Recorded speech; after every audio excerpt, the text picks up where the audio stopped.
Hi viewers, welcome to triple H creations. இந்த வீடியோவில் kinds of adjectives அப்படிங்கிற காம்பனண்ட்டை பற்றி பார்க்க போகிறோம். இது நம்ம டெட் எக்ஸாமில் இங்கிலீஷ் பாடத்தில் கேட்கப்படக்கூடிய ஒரு முக்கியமான பகுதி. ஒவ்வொரு எக்ஸாம்லேயும் கண்டிப்பாக இதிலிருந்து ஒரு கொஷின் கண்டிப்பாக வந்துடும். இந்த அட்ஜெக்டிவ்ஸில் நிறையா டைப்ஸ் இருக்குது. ஏறக்குறைய ஒரு 10 டைப்ஸ் ஆஃப் அட்ஜெக்டிவ்ஸ் இருக்குது. இந்த ஒவ்வொரு அட்ஜெக்டிவும் என்ன அப்படிங்கிறத பற்றிய தெளிவான ஒரு புரிதல் இருந்தால் தான் கொஷின் பேப்பரில் கேட்கக்கூடிய கேள்வியை நம்மளால் ஃபேஸ் பண்ண முடியும். வாங்க இதை பற்றி நல்லா இந்த வீடியோவில் தெரிஞ்சுக்கலாம். First type adjective of quality. இதை நம்ம புரிஞ்சுக்கணும். குவாலிட்டினா ஒரு பொருளினுடைய பண்பு, ஒரு மனிதருடைய குணாதிசயம், இயல்பு, அதுதான் குவாலிட்டி அப்படின்னு சொல்கிறோம். அப்போ நான் அந்த க்ரீன் கலரில் எழுதியிருக்கிறதெல்லாம் அந்த கைண்ட் ஆஃப் அட்ஜெக்டிவை பற்றி தான் எழுதியிருப்பேன். ஹானஸ்ட் அப்படிங்கிறது ஒரு நபருடைய குவாலிட்டி. அதே போல் she is a brave girl அப்படின்னு கொடுத்துருக்கு. அந்த பிரேவ் அப்படிங்கிறது துணிச்சலான, ஒரு வலிமையான அப்படிங்கிறது இந்த கேர்ளுடைய குணாதிசயம். அப்போ இவங்க மேன் கேர்ள் 2 பேருடைய குணங்களையும் இதில் சொல்கிறதுனால இது அட்ஜெக்டிவ் ஆஃப் குவாலிட்டி. அடுத்தது அட்ஜெக்டிவ் ஆஃப் குவான்டிட்டி. குவாலிட்டிங்கிறது வேறு, குவான்டிட்டிங்கிறது அளவு. நிறையா, குறையா, கொஞ்சம், பெரிய, சிறிய அப்படிங்கிறது தான் இந்த குவான்டிட்டி அப்படின்னு சொல்கிறது. எக்ஸாம்பிள் பார்த்தா நமக்கு நல்லா புரியும். I need little sugar. இந்த லிட்டில் அப்படிங்கிறது வரும்போது இது அன்கவுண்டபிள், எண்ண முடியாது. சம் அப்படிங்கிறதும் எண்ண முடியாது. அதனால் அதை நம்ம நம்பரில் சொல்லாமல் குவான்டிட்டி அப்படிங்கிறதுல அளவில் சொல்கிறோம். இந்த குவான்டிட்டியில் என்னென்ன வேர்டெல்லாம் வரலாம் அப்படின்னா little, some, much, more, a lot of, enough, இது மாதிரியான வேர்ட்ஸ் எல்லாம் அட்ஜெக்டிவ் ஆஃப் குவாலிட்டியில் வரும். அடுத்தது அட்ஜெக்டிவ் ஆஃப் நம்பர்ஸ். இது எண்ணிக்கையில் குறிப்பிட்டு நம்ம எத்தனை அப்படின்னு சொல்லிடுவோம். There are 5 chairs. சேருடைய எண்ணிக்கையை 5 அப்படின்னு சொல்லிட்டோம். It is the first prize. இங்கே அந்த ஆர்டினல் நம்பரையும் சொல்லிட்டோம். இது இப்படி நேம், அதாவது நேம் ஆஃப் த நம்பர் சொல்கிறது கார்டினல் நம்பர்ஸ் அப்படின்னு சொல்லுவோம். ஆர்டினல்னா order, first, second, third, fourth அப்படி சொல்கிறோம் இல்லையா, அது. இந்த மாதிரி நம்பர்ஸ் எண்ணிக்கை கொடுத்துட்டாங்கன்னா, ஆர்டர் நேம் கொடுத்துட்டாங்கன்னா அதை அட்ஜெக்டிவ் ஆஃப் நவுன்ஸில் சொல்லணும். அதில் இந்த ஃபியூ, மெனி வரலாம். ஃபியூங்கிறது நம்ம கவுண்டபிள் தான். மெனின்னு சொல்கிறது கூட கவுண்டபிள் தான், எண்ண முடியாது. மணல், சர்க்கரை, உப்பு அது மாதிரி இருக்கிறது எண்ண முடியாது. மற்ற பொருள் எல்லாம் இப்போ நம்ம எண்ணலாம். அப்போ மெனி, ஃபியூ அப்படிலாம் வந்ததுன்னா நம்பர்ஸோட அட்ஜெக்டிவாக சொல்லிடணும். இந்த டெமான்ஸ்ட்ரேட்டிவ் அட்ஜெக்டிவ் தான் கொஸ்டின் பேப்பரில் நிறைய இடத்துல கேட்கப்படக்கூடிய நான் ஒரு 10 கொஸ்டின் ரெஃபர் பண்ணியிருக்கிறேன்.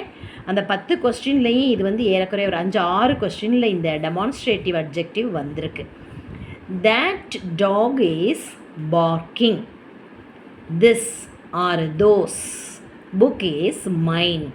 இந்த தேட்டு, திஸ்ஸு, தோஸு, சச்சு இந்த மாதிரி வாரதெல்லாம் டெமான்ஸ்ட்ரேட்டிவ் அட்ஜெக்டிவ்.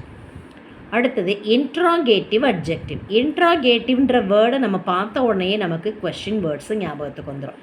கொஸ்டின் சென்டென்ஸ் அது. Whose pencil is this? Which colour do you like அப்படின்னு கேட்குறது கேள்வி. அதனால் இது இன்ட்ராகேட்டிவ் அட்ஜெக்டிவ். ஓகே. Then possessive adjective. பொசசிவ்னா நமக்கு அந்த ப்ரோனவுனில் வரும். My, him, his, her, our, their இதெல்லாம் பொசசிவ் அட்ஜெக்டிவாக குறிக்கும். My father is a teacher. Her pen, our school அந்த மாதிரி சொல்கிறது.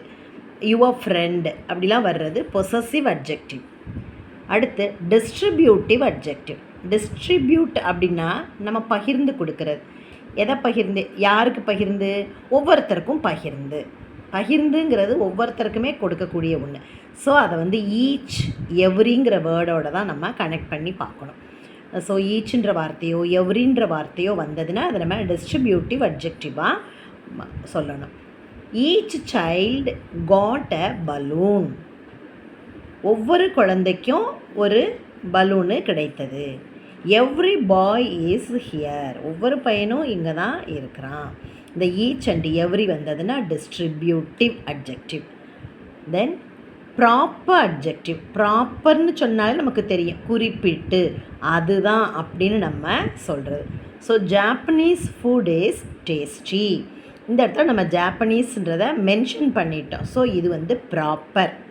அது மாதிரி இந்தியன் கல்ச்சர், அமெரிக்கன் கார், இங்கேயுமே நம்ம வந்து அந்த நேமை வந்து சொல்லிட்டோம். அதனால் அது ப்ராப்பர் அட்ஜெக்டிவ். அடுத்தது எம்ஃபசைசிங் அட்ஜெக்டிவ். எம்ஃபசைஸ்ன்ற வார்த்தையை பார்த்தாலுமே நம்ம வந்து எப்படி சொன்னால் ஸ்ட்ராங்காக சொல்கிறோம், கொஞ்சம் ப்ரெஷர் கொடுத்து சொல்லுவோம். She saw it with her own ice. அந்த ஓன் அப்படின்னு சொல்லும்போது நம்ம அதை வந்து ரொம்பவே வந்து ப்ரெஷர் கொடுத்து சொல்கிறோம், ஸ்ட்ராங்காக சொல்கிறோம். Very good idea. அந்த வெரின்னு சொல்லும்போது நம்ம அதை கொஞ்சம் ஸ்ட்ராங் பண்ணுறோம். சரிங்களா? அது மாதிரி இந்த இப்போ உன் வேலையை பார் அப்படின்னு சொல்லணும். Mind your own business. அந்த ஓன்னு சொல்லும்போது நம்ம ஸ்ட்ரெஸ் கொடுக்குறோம். ஸோ இந்த மாதிரியான வார்த்தைகள் வந்து எம்ஃபசைசிங் அட்ஜெக்டிவ். அடுத்தது எக்ஸ்க்ளமேட்ரி அட்ஜெக்டிவ். எக்ஸ்க்ளமேட்ரினாலும் நமக்கு தெரியும், வியப்பாக சொல்லக்கூடிய ஒரு வாக்கியம். What a wonderful world, what a beautiful scene. அப்போ அதில் வந்து நம்ம வாட் அப்படிங்கிறத இந்த இடத்துல கேள்வியாக நம்ம பயன்படுத்தலை, ஆச்சரியத்துக்கு உரிய வேர்டாக நம்ம இந்த இடத்துல கருதுகிறோம். அதனால் இந்த வாட் அப்படின்னு வந்ததுன்னா அது எக்ஸ்க்ளமேட்ரி அட்ஜெக்டிவ்.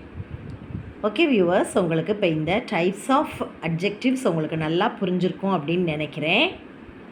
கண்டிப்பாக இது வந்து தேர்வுகளில் பூராமே வந்திருக்குது. அதனால தான் இதை நான் தனியாகவே எடுத்து எல்லா அட்ஜெக்டிவ்ஸையுமே நான் எழுதியிருக்கிறேன். அதில் பெரும்பாலும் என்ன கேட்டிருக்கு அப்படின்னா டெமான்ஸ்ட்ரேட்டிவ் அட்ஜெக்டிவ் தான் கேட்டிருக்கு. இருந்தாலும் நமக்கும் எல்லாமே தெரியணும் இல்லையா? அதனால் நான் எல்லா அட்ஜெக்டிவையுமே வந்து சர்ச் பண்ணி உங்களுக்காக எழுதியிருக்கிறேன். இந்த வீடியோ உங்களுக்கு கண்டிப்பாக யூஸாக இருக்கும் அப்படின்னு நான் நினைக்கிறேன். இதை நீங்கள் நல்லா படித்து நல்ல விதமாக தேர்வை அட்டன் பண்ணுறதுக்கு என்னுடைய வாழ்த்துக்கள். மீண்டும் இதே போல் உங்களுக்கு பயன்படக்கூடிய ஒரு அருமையான வீடியோவில் உங்களை சந்திக்கிறேன். மிக்க நன்றி.